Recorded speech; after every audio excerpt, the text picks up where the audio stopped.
Honorable Speaker, sir. I rise today on behalf of the Telugu Desam Party to express our unwavering support for the NDA's One Nation and One Election bill. Sir, our party's guiding force, Sri Nara Chandrababu Naidu ji, has always championed transformative ideas and is well recognized and respected as a visionary leader, sir. TDP is deeply committed to nation-building initiatives such as Vikasit Bharat 2047 and aims to align them with Vikasit Andhra 2047, reflecting the true spirit of cooperative federalism and a shared vision for progress and development.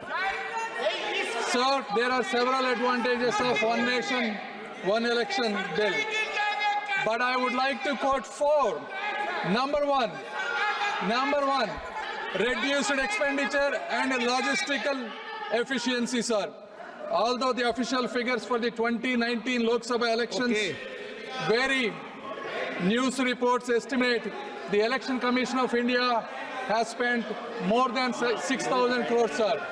In 2024, the estimate of spend was more than 10,000 crores, sir. संक्षिप्त में, okay. आप पक्ष रख दे बस. No, sir. No, please, let me. Yes, sir, give me 2 minutes. Come on. No. The Law Commission 2018 draft report and 27 Niti Aayog report estimates if both the elections are done simultaneously, the cost would reduce at least up to 40%, sir.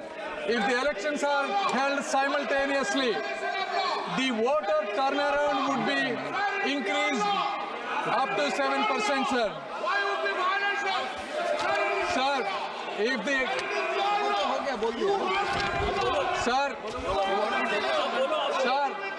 total estimates of all the parties that spend on these elections is close to 1 lakh crore, sir. Therefore, if the elections are done simultaneously, please. If the elections are done simultaneously, it will reduce the expenditure for both Election Commission of India as well as for the regional parties, sir. And the second is continuity in governance, sir. Sir, over the last 6 months alone, there were 3 elections held for the state, sir. So how can the machinery continue to operate if the elections are done continuous fashion, sir?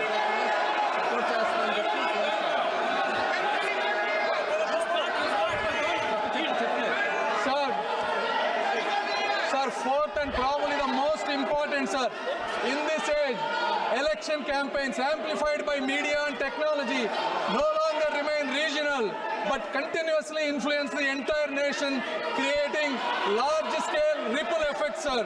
This constant political messaging encourages deep polarization and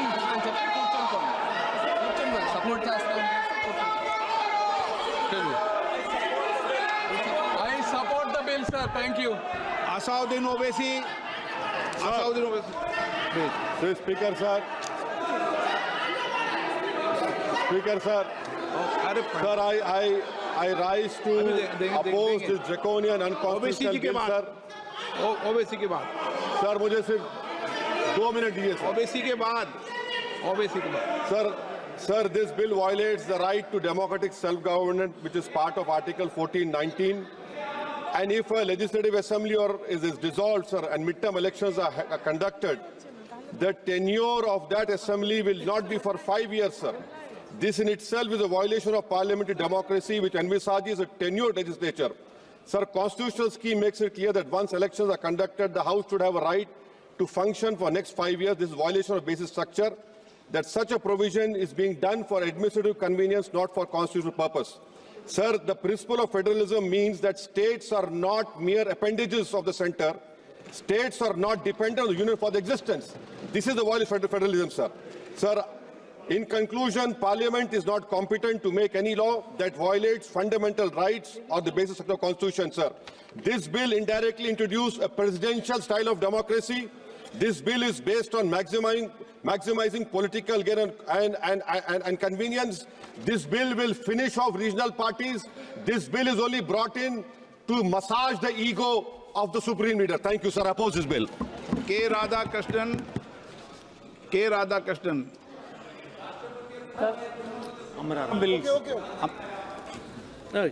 Amraram जी जी अमराराम जी माननीय अध्यक्ष महोदय, जो संविधान संशोधन 129 में जो संशोधन लाने के लिए लाए हैं बिल, मैं और मेरी पार्टी इसका विरोध इसलिए करती है कि ये बिल इस देश की संवैधानिक संस्था संविधान और जनतंत्र को खत्म करके तानाशाही की ओर बढ़ने का काम है। इससे ज्यादा कुछ नहीं है, क्योंकि आप खर्चे की बात करते हैं, जिसको 1 साल होगा उसके 4 साल में आप उसके जनतंत्र की हत्या करने का काम ये संविधान संशोधन, ये जो बिल लेके आए हैं, ये करने का काम करेगा।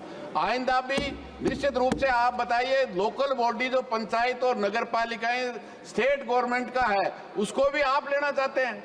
क्यों लेना चाहते हैं कि एक हमारा ही चलेगा।